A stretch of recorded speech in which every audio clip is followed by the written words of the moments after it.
Hello students, welcome to Bright Gen Education. आज हम लोग पढ़ने वाले हैं आपके सीएमए फाउंडेशन का paper number 1, fundamentals of business laws and business communication. Elements of law include, law में क्या क्या इंक्लूड होता है, ठीक है, समझते हैं।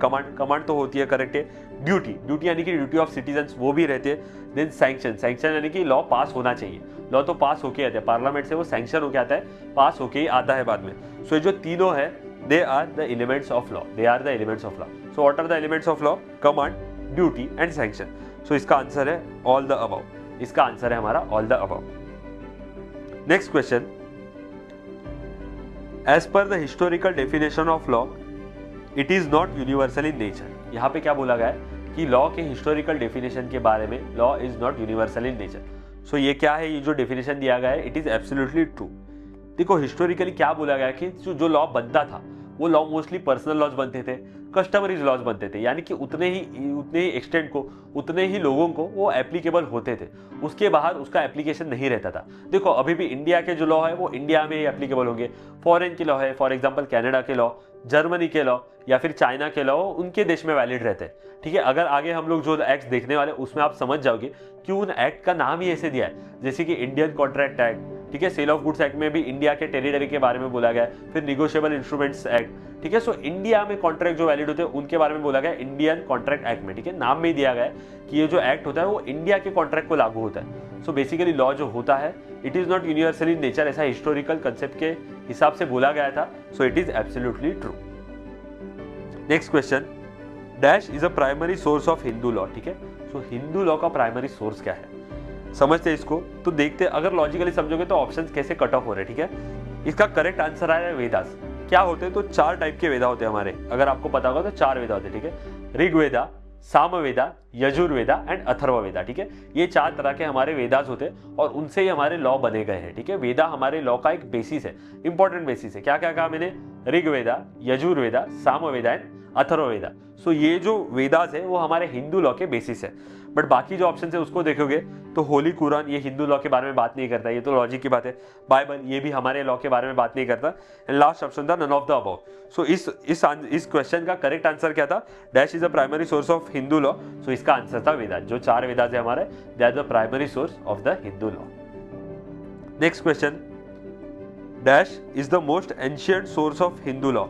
हिंदू लॉ का एंशिएंट सोर्स यानी कि बहुत पुराना सोर्स या प्राचीन सोर्स कौन सा है। सो इसका आंसर है बेटा ऑप्शन नंबर डी, कस्टम्स।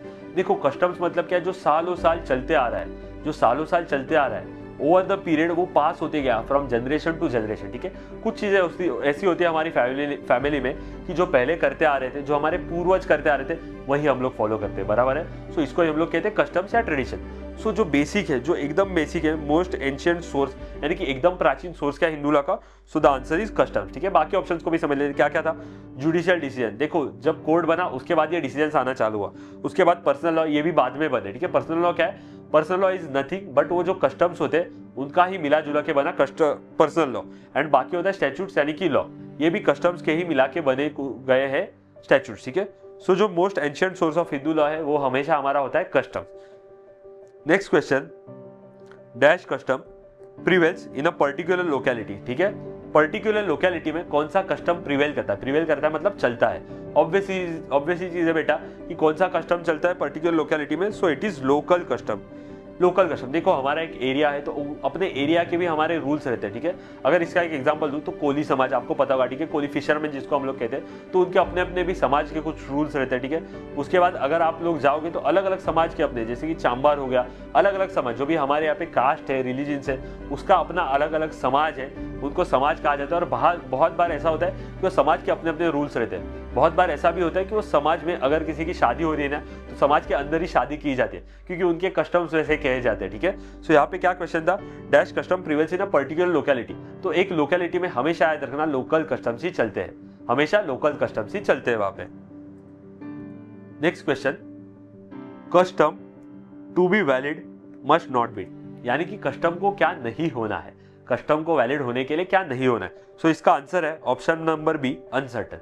देखो याद रखना हमेशा कस्टम जो होते हैं उनको सर्टन होना है, सर्टन यानी कि स्पेसिफिक होना है, अनसर्टन यानी कि उनके बारे में कुछ कंफ्यूजन, उनमें कुछ कॉम्प्लिकेशंस या उनके बारे में कुछ डिफरेंसेस नहीं होने चाहिए। कस्टम्स को हमेशा हमेशा सर्टन होना है, ठीक है। और बाकी ऑप्शंस को देखते हैं। इमेमोरियल यानी कि याद नहीं रहने वाला, ठीक है। उसके बाद ऑप्शन नंबर सी है रीजनेबल। ऑप्शन डी था in confirmation with law and public morality. याद रखना कि कस्टम जो है वो लॉ के हिसाब से और पब्लिक मॉरलिटी के यानी कि पब्लिकली जो एक्सेप्टेबल है उसी हिसाब से होना चाहिए। सो कस्टम क्या नहीं होना चाहिए, अनसर्टन नहीं होना चाहिए, उसको हमेशा हमेशा सर्टन ही होना होता है। Next question, rule of court decision to be followed in future cases is known as dash. ठीक है, कोर्ट का जो डिसीजन होता है जो आगे फ्यूचर केसेस में फॉलो करना होता है उसको क्या कहा जाता है। सो इसका आंसर है doctrine of stare decisis. Doctrine of stare decisis, option number B doctrine of stare decisis. इसका मतलब क्या है सर कि आगे जो भी केसेस होंगे उसको रेफर करने के लिए जो प्रीवियस जजमेंट होते हैं, ठीक है, जिसको हम लोग प्रेसिडेंट भी कहते हैं, जुडिशियल प्रेसिडेंट, तो उसको क्या कहते हैं अच्छे शब्दों में, तो doctrine of stare decisis. Doctrine of stare decisis यानी कि अभी जो डिसीजन दिया गया है वो आगे आने वाले केसेस में भी उसका जजमेंट को हम लोग इस्तेमाल कर सकते हैं। Next question, in case of any conflict between decisions of co equal benches dash decision previous. ठीक है, तो समझते हैं को इक्वल बेंचेस मतलब होता क्या है। तो अलग अलग कोर्ट होते हैं ना, उसमें अलग अलग बेंचेस होते हैं। बेंचेस मतलब क्या है सर, तो अलग अलग कोर्ट के जो कोर्ट रूम होते हैं ना वहाँ पे अलग अलग जजेस बैठते हैं, तो उनको बेंचेस कहा जाता है। ठीक है, सो यहाँ पे क्वेश्चन में क्या पूछा गया, इन case of any conflict between decisions of co equal benches, यानी कि दो इक्वल लेवल के बेंचेस है, उसमें अगर जो डिसीजन दिया है दोनों इक्वल बेंचेस में, उसमें अगर कॉन्फ्लिक्ट है, यानी कि एक बेंच ने अलग डिसीजन दिया, दूसरे बेंच ने अलग डिसीजन दिया, तो उस केस में किसका डिसीजन प्रिवेल करेगा या किसका डिसीजन हम लोग वैलिड मानेंगे। तो उस केस में हमेशा याद रखना जो भी डिसीजन था, जो भी बेंच का डिसीजन बाद में दिया गया था, यानी कि विच वॉज गिवन लेटर, वही हमेशा प्रिवेल करेगा। क्योंकि देखो प्रीवियस वाला जो डिसीजन दिया गया था उससे आप लोग खुश नहीं होंगे, इसीलिए आपने दूसरे बेंच की तरफ गए हो। ठीक है, इसीलिए आपने दूसरे बेंच में अप्रोच किया है। तो हमेशा जब भी जो दूसरा बेंच है या फिर जो लेटर बेंच ने, जो भी बेंच ने लेटर डिसीजन दिया वही हमेशा प्रिवेल करेगा। सो इसका आंसर है option number A later. Option number A later, यानी कि बाद में जो भी डिसीजन दिया गया है वही हमेशा प्रिवेल करता है। Next question, benches of two जजेस इज नोन एज। दो जज, यानी कि एक बेंच पे अगर दो जज बैठे तो उसको क्या कहते हैं। ठीक है, बेंच पे यानी कि प्रैक्टिकली बेंच नहीं, बट समझ लो कि कोर्ट में दो जजेस बैठे हैं, उनके अंडर केस चल रहा है, तो उसको क्या कहा जाता है, उसको क्या कहा जाता है। सो इसका आंसर है option number C division bench. Option number C division bench. ठीक है, बाकी ऑप्शंस को भी समझ लें। स्मॉल बेंच, स्मॉल बेंच मतलब यानी कि छोटा बेंच, तो छोटे बेंच में हमेशा याद रखना एक ही बंदा होगा, एक ही जज बैठेगा। ठीक है, एक ही बंदा यानी कि एक ही जज बैठेगा। फुल बेंच यानी कि वो भरा हुआ होगा, उसमें एक, दो या ज्यादा जजेस होंगे। ठीक है, समझ लो इस बात को, एक यानी कि स्मॉल रहेगा, दो यानी कि डिवीजन रहेगा, बट फुल बेंच में ज्यादा जजेस बैठे रहते हैं। ठीक है, सो बेंचेस ऑफ टू जजेस is known as division bench. ठीक है, क्योंकि दो जजेस वहां पे बैठ रहे तो उसको हम लोग कहते हैं डिवीजन बेंच, उसको हम लोग कहते हैं division bench. Next question, supreme Court is bound by its own decision. Supreme Court is bound by its own decision. ठीक है, तो समझना इस ऑप्शन को, क्या पूछा है यहाँ पे क्वेश्चन में, supreme Court is bound by its own decision. तो अगर आपको याद होगा तो पहले हमने आर्टिकल्स में देखा है कि जो सुप्रीम कोर्ट का डिसीजन होता है वो बाकी कोर्ट्स पे लागू पड़ता है। ठीक है, वो बाकी कोर्ट्स को फॉलो करना पड़ता है, बट एकदम इंटरेस्टिंग प्रोविजन है हमारे लॉ में। तो क्या बोला है यहाँ पे कि सुप्रीम कोर्ट का जो अपना डिसीजन होता है वो उनके खुद पर बाइंडिंग नहीं रहता।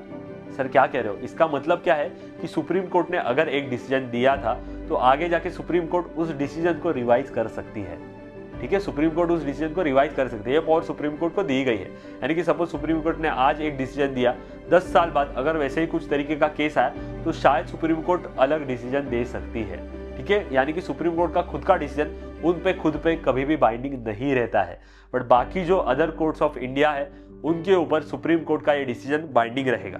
सो इसका आंसर क्या है, Supreme Court is bound by its own decision. तो इसका आंसर है option number B, it is false.